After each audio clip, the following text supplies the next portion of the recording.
لقد من اللہ علی المؤمنین اذ بعث فیہم رسولا من انفسہم یتلو علیہم آیاتہ ویزکیہم ویعلمہم الکتاب والحکمہ وإن كانوا من قبل لفی ضلال مبین۔ صدق اللہ العظیم۔ لائق احترام بھائیوں،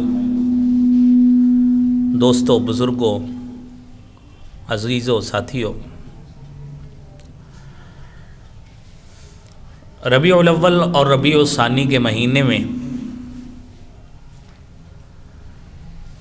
خواہش اور کوشش ہمیشہ یہ رہی ہے کہ آپ احباب کے سامنے سیرت طیبہ صلی اللہ علیہ وآلہ وسلم کے حوالے سے کچھ احوال و واقعات آپ کے سامنے پیش کیے جائیں۔ تو آج اسی تناظر میں ہم انشاءاللہ معجزات نبوی صلی اللہ علیہ وآلہ وسلم کے حوالے سے گفتگو کریں گے۔ اللہ رب العالمین نے بنی نوع انسان کی ہدایت کے لیے اپنے انبیاء اور رسل کو مبعوث فرمایا ہے، اور اللہ رب العالمین نے مختلف زمانوں اور مختلف اقوام کے لیے مختلف مواقع پر اللہ تعالیٰ نے انبیاء اور رسل کو مبعوث کیا ہے۔ اللہ تعالیٰ نے ان انبیاء کی صداقت اور حقانیت کو ثابت کرنے کے لیے بہت سی ظاہری اور باطنی شہادتیں بھی اللہ تعالیٰ نے ساتھ فراہم کی ہیں، تاکہ حقیقت شناس وہ آدمی جس کو نشانیاں چاہیے ہوں، وہ ان نشانیوں کو دیکھ کر ہر نبی کو اللہ کا سچا نبی اور رسول تسلیم کرے۔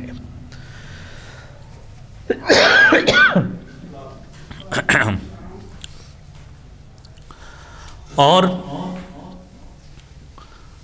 بسا مقامات پہ ہر معاشرے میں ایسے لوگ بھی ہوتے ہیں جو لوگ جب تک کوئی ظاہری نشانی یا ظاہری دلیل نہ دیکھ لیں اور اپنی آنکھوں سے اس کا مشاہدہ نہ کر لیں، اس وقت تک انہیں اس حقیقت کو تسلیم کرنے میں دقت ہوتی ہے۔ تو اللہ تعالیٰ نے ہر امت میں، ہر قوم میں ایسے لوگوں کے لیے اپنے بھیجے گئے انبیاء اور رسولوں کے ساتھ اللہ نے ایسی ظاہری دلیلیں بھی بھیجیں تاکہ ہر وہ شخص جو دلیل دیکھنے کا شوقین ہے اور بنا دلیل وہ ایمان نہیں لا سکتا، اللہ تعالیٰ نے انبیاء اور رسل کو ظاہری دلیلیں بھی عطا فرمائیں۔ اور اس حوالے سے اللہ تعالیٰ نے اپنی حجت کو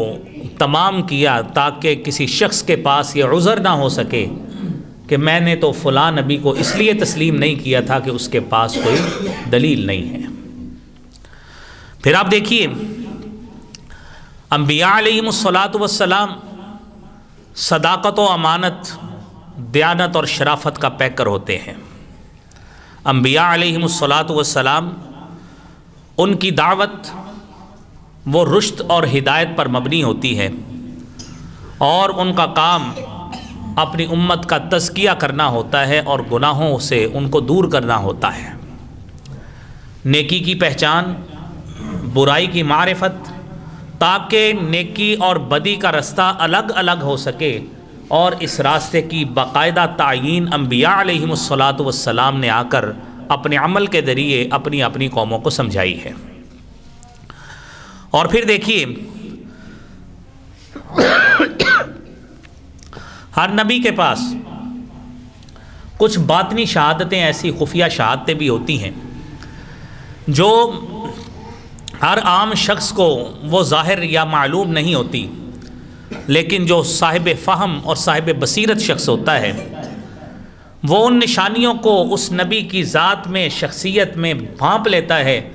اور ان نشانیوں کو تسلیم کر کے وہ کیا کرتا ہے، وہ ان پر ایمان لے آتا ہے۔ حضرت سلمان فارسی رضی اللہ تعالی عنہ، آپ فارس سے نکلے، اور فارس سے نکلے آپ کو علم ہوا کہ فاران کی چوٹیوں میں ایک ایسا نبی اور رسول آیا ہے جس کو محمد مصطفیٰ صلی اللہ علیہ وسلم کہتے ہیں۔ اس کی نشانیاں 3 کسی نے ان کو بتائیں، انہوں نے پڑھی سنی، وہ آ کر اللہ کے رسول صلی اللہ علیہ وسلم کے پاس بیٹھ جاتے ہیں اور آ کر اب وہ نشانیاں ڈھونڈنے کی کوشش کرتے ہیں، پوچھ نہیں رہے ہیں۔ یہ صاحب بصیرت شخص کی نشانی ہے کہ کوئی معجزہ ظاہری طور پہ نظر نہیں آ رہا، لیکن آپ کے کردار کو وہ جانچ رہے ہیں کہ آیا وہ نشانیاں جو میں پڑھ کے آیا ہوں، سن کے آیا ہوں، آیا وہ اس ذات میں، اس شخصیت میں موجود ہیں کہ نہیں ہیں۔ معجزات کی ضرورت تو انہیں پڑتی ہے جنہیں ظاہری طور پر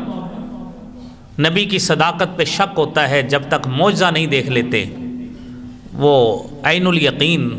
وہ ظاہری طور پر پھر یقینی کیفیت نہیں اس وقت تک بنتی۔ سلمان فارسی نے دیکھا ایک شخص آتا ہے، آ کے کہتا ہے اللہ کے رسول صلی اللہ علیہ وآلہ وسلم یہ صدقہ قبول فرمائیے۔ آپ نے فرمایا ہم انبیاء کی جماعت ہیں، ہم صدقہ قبول نہیں کیا کرتے۔ سلمان فارسی اپنے دل ہی دل میں تسلیم کر رہے کہ ایک نشانی پوری ہو گئی کہ یہ آخری نبی، یہ آخری رسول، یہ جناب محمد مصطفیٰ صلی اللہ علیہ وسلم یہ صدقہ قبول نہیں کرتے۔ جو پڑھ کے آئے تھے، سن کے آئے تھے، ایک نشانی پوری ہوگی۔ دوسری نشانی، ایک شخص آیا، آگے کہتا ہے اللہ کے پیارے حبیب صلی اللہ علیہ وسلم اس ہدیہ کو قبول فرمائیں، یہ میرے طرف سے آپ کو ہدیہ ہے، تحفہ ہے، گفٹ ہے۔ آپ نے خوشی سے قبول فرمایا۔ سلمان فارسی دل ہی دل میں خوش ہو رہے ہیں کہ 2 نشانیاں پوری ہو گئی، کہ وہ آخری نبی وہ ہدیہ اور تحفہ تو قبول کرے گا، لیکن صدقہ اس کے لیے ٹھیک نہیں ہے، صدقہ آل سادات پہ، انبیاء پہ حرام ہے، لہذا وہ صدقہ نہیں کھاتے۔ اب سلمان فارسی ادھر ادھر ہو رہے ہیں کہ مجھے تیسری نشانی بھی مل جائے۔ کبھی آپ صلی اللہ علیہ وسلم کا کپڑا کبھی کندھے سے ہٹتا ہے تو فوری چوکنا ہوتے ہیں کہ میں دیکھوں۔ تو آخر حبیب کبریا جناب محمد الرسول اللہ صلی اللہ علیہ وآلہ وسلم نے پوچھا کہ سلمان بتاؤ کیا دیکھنا چاہتے ہو؟ کہنے لگے مجھے بتایا یہ گیا ہے کہ آپ کے 2 کندھوں کے درمیان اللہ نے مہر نبوت لگائی ہے، میں ذرا وہ دیکھنا چاہتا ہوں۔ آپ علیہ الصلاۃ والسلام نے اپنا کپڑا ہٹا دیا، سلمان فارسی مہر نبوت کو دیکھ کر اس کو چومنے لگ گئے اور 3 نشانیاں پوری ہو گئی، فوری طور پر مسلمان ہو گئے ہیں۔ یہ ہے میرے بھائیوں جو صاحب بصیرت شخص ہوتا ہے، وہ ضروری نہیں ہے کہ معجزے کو دیکھے، وہ عادت اور کردار کو دیکھ کر، وہ حالات سے، طور اتوار سے اور عام کیفیت سے بھی وہ اندازہ لگا لیتا ہے کہ میں جو چیز حاصل کرنا چاہتا ہوں وہ مجھے مل بھی رہی ہے کہ نہیں مل رہی۔ اور پھر بھائیوں دیکھیے انبیاء علیہ الصلاۃ والسلام کا جو وجود طیب ہوتا ہے، در حقیقت ان کی عصمت اور عزت کا وہی ضامن ہوتا ہے، اور ان کا کردار اس کی غمازی کر رہا ہوتا ہے۔ یہ انبیاء ہمیشہ سے ہی صاحب کردار رہے ہیں، صاحب فضل و شرف رہے ہیں اور صاحب منزلت رہے ہیں۔ یہ انبیاء علیہ الصلاۃ والسلام کا خاصہ رہا ہے، اور یہی وجہ ہے کہ رسالت مآب صلی اللہ علیہ وآلہ وسلم کے پاس بھی وہ سابقون الاولون جس کا آغاز سیدہ خدیجہ رضی اللہ تعالی عنہا کے ایمان سے ہوتا ہے، ابو بکر صدیق کے ایمان سے ہوتا ہے، اور ورقہ بن نوفل کے ایک ایمان کی کیفیت جو اس نے ظاہری طور پہ بیان کی کہ کاش اس وقت جب اس کی قوم اس کو مکہ سے نکالے گی، اگر مجھے اس وقت میں زندہ رہا تو میں اس کا ساتھ ضرور دوں گا۔ رسالت مآب صلی اللہ علیہ وسلم فرماتے تھے ورقہ وہ شخص ہے جو مجھ پر بھی ایمان لایا اور مجھ سے قبل شریعت پر بھی ایمان لایا ہے۔ تو یہاں سے شروع ہونے والا ایمان اور یہاں سے شروع ہونے والے وہ کیفیت، انبیاء کے بعد صحابہ کی وہ کیفیت، ابو بکر صدیق ہوں، خدیجہ رضی اللہ تعالیٰ عنہا ہوں، غلاموں میں زید بن حارثہ ہوں، بچوں میں سیدنا علی رضی اللہ تعالیٰ عنہ ہوں، یہ تمام کے تمام صحابہ کرام وہ لوگ ہیں جنہوں نے کبھی بھی رسالت مآب صلی اللہ علیہ وسلم سے کبھی کوئی نشانی اور دلیل طلب نہیں کی کہ یہ کہا ہو کہ آپ نبی ہیں، ذرا کوئی دلیل تو دکھائیے، ذرا کوئی معجزہ تو دکھائیے۔ تاکہ ہمیں ماننے میں ذرا آسانی رہے کہ آپ واقعتاً اللہ کے نبی ہیں۔ انہوں نے نہیں ایسا کوئی مطالبہ اور ڈیمانڈ کی۔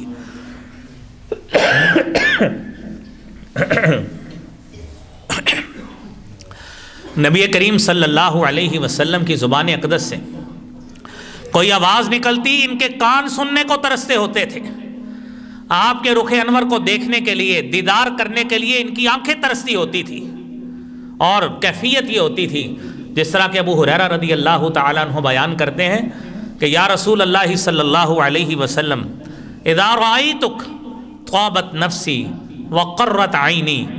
اللہ کے پیارے حبیب صلی اللہ علیہ وسلم جب میں آپ کے رخ انور کو دیکھتا ہوں، طابت نفسی، میرا دل خوش و خرم ہو جاتا ہے، وقرت عینی،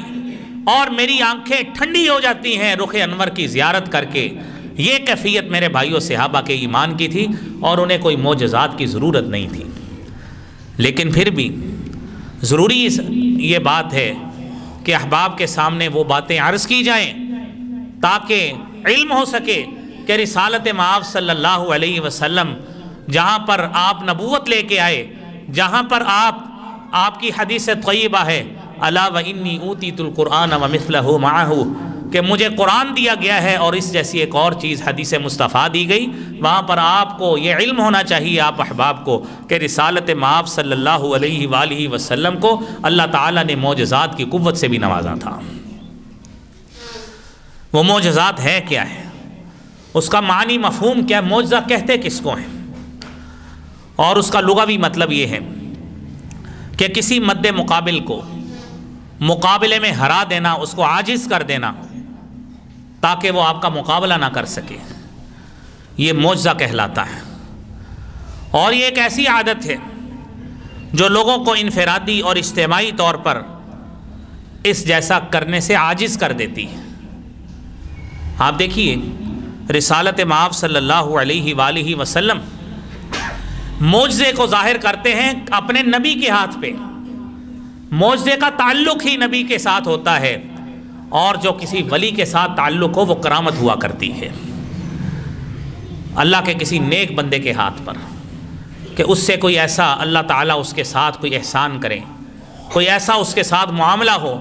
جو ظاہری طور پر انسان کی طبع اس کے خلاف ہو، وہ کرامت کہلاتی ہے۔ لیکن نہ معجزے میں نبی کا اپنا کردار ہوتا ہے، نہ ولی کی کرامت میں ولی کا کردار ہوتا ہے، دونوں کے پیچھے اللہ رب العالمین کی قوت کار فرما ہوتی ہے۔ لہذا یہ بات سمجھ لیجئے کہ معجزات جو انبیاء بھی لے کر آئے وہ اللہ رب العالمین کے حکم سے ہوتے ہیں، کسی نبی کی اپنی چاہت کے ساتھ معجزہ نہیں ہوتا۔ اللہ جو حکم کرتے ہیں، اپنے نبی کو جو القاء کرتے ہیں وہی کرتے ہیں، نبی اسی کے مطابق ہی حکم دیتے ہیں، پھر اللہ کی طرف سے وہ معجزہ عوام کے سامنے ظاہر ہو جاتا ہے۔ اور اس کی 5 قسمیں۔ پہلی بات ہے غیب کی خبریں دینا۔ یہ کسی بھی نبی کا معجزہ ہو سکتا ہے،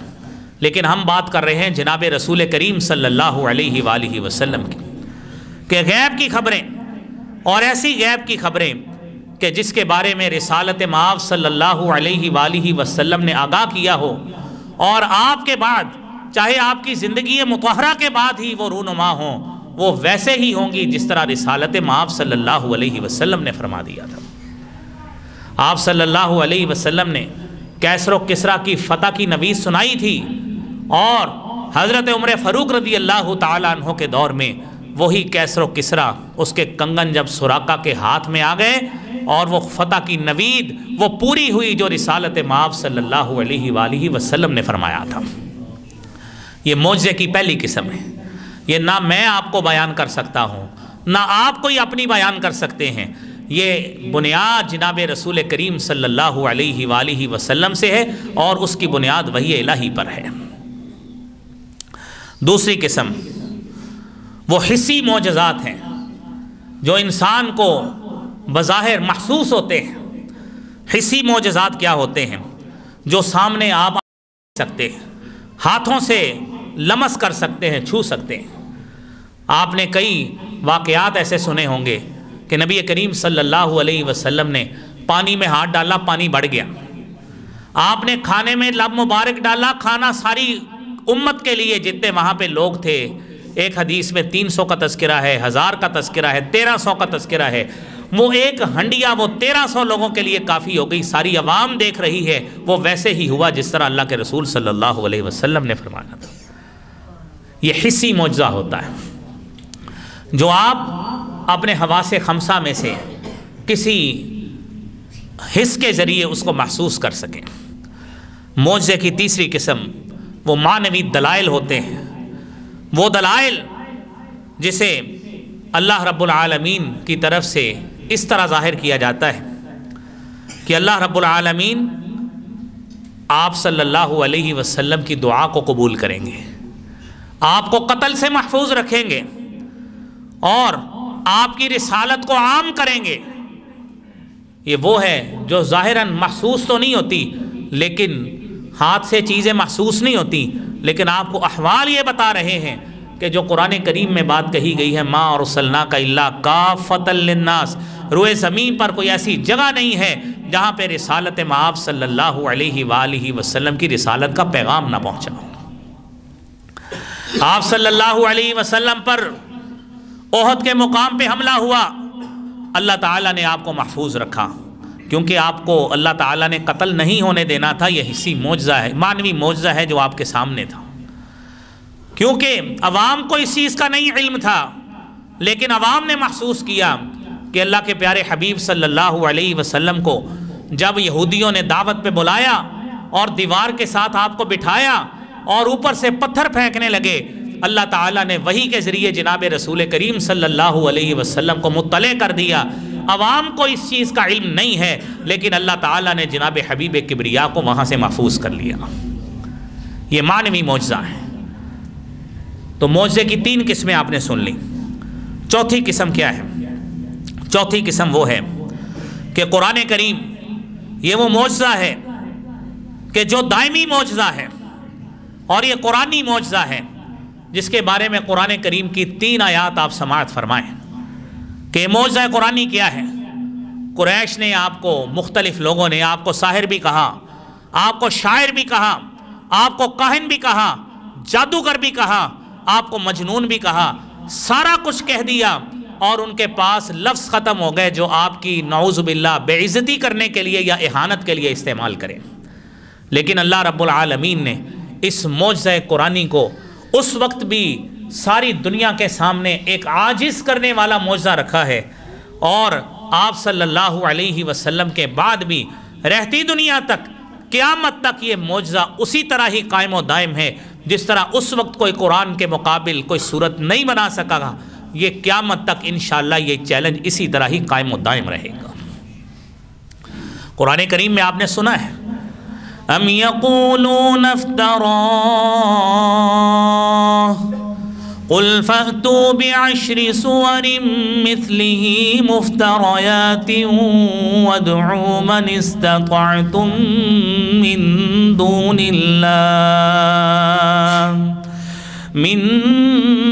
اللہ ان کنتم صادقین۔ یہ لوگ قرآن کے بارے میں آپ کو کہتے ہیں آپ نے گھڑا ہے، جاؤ ان سے جا کر کہو کہ اگر میں نے گھڑا ہے، ما ہوا بقول شاعر، یہ کسی شاعر کا کلام نہیں ہے، یہ کاہن کا کلام نہیں ہے، تنزیل من رب العالمین، یہ رب العالمین کا نازل کرتا ہے۔ اور پھر میرے بھائیوں یہ بات ذہن میں رکھیے کہ وہ نازل بھی یکمشت نازل نہیں ہوا، یہ تنزیل ہے، تفعیل کا صیغہ ہے جسے بتدریج نازل کیا گیا ہے۔ اور قرآن کی دوسری آیت سنیے، ام یقولون افتراہ، کیا یہ لوگ ایسے کہتے ہیں کہ یہ قرآن کو آپ نے گھڑا ہے، قرآن آپ نے گھڑا ہے؟ جاؤ انہیں کہیے، قل فأتوا بسورة مثله وادعوا من استطعتم من دون اللہ ان کنتم صادقین۔ جاؤ ان سے کہیے ایک صورت لے آؤ، 10 صورتوں کا تو تم سے چیلنج قبول نہیں ہوا، جاؤ ایک صورت اس قرآن جیسی بنا لو، یہ معجزہ قرآنی ہے، جاؤ اس جیسی بنا لو۔ لیکن قرآن پھر خود کہتا ہے فَإِن لَّمْ تَفْعَلُوا وَلَن تَفْعَلُوا فَاتَّقُوا النَّارَ الَّتِي وَقُودُهَا النَّاسُ وَالْحِجَارَةُ أُعِدَّتْ لِلْكَافِرِينَ۔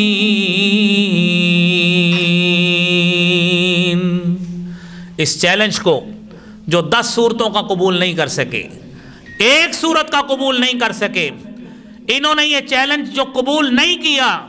لن تفعلوا، یہ ہرگز اس چیلنج کو قبول نہیں کر سکتے۔ جاؤ ان سے کہیے فاتقوا النار التي وقودها الناس والحجارہ، اس آگ سے ڈر جاؤ، جہنم کی اس آگ سے ڈر جاؤ جس کا ایندھن لوگ اور پتھر بنیں گے۔ تم اپنی اسی کم ظرفی کی بدولت، اپنی اس ہٹ درمی کی بدولت، اور تم اپنی جہالت اور نادانی کی بدولت تم جہنم کا ایندھن بن جاؤ گے اگر تم قرآن پر ایمان نہیں لاؤ گے، محبوب کبریا جناب رسول کریم پر ایمان نہیں لاؤ گے صلی اللہ علیہ وسلم۔ میرے محترم بھائیوں، 5واں معجزہ وہ معجزہ ہے جسے معراج النبی صلی اللہ علیہ وسلم کہا جاتا ہے، اور وہ آپ کو اکثر لوگوں کو علم ہے۔ سبحان الذی اسری بعبده لیلا من المسجد الحرام الى المسجد الاقصى الذي باركنا حوله لنريه من آياتنا انه هو السميع البصير۔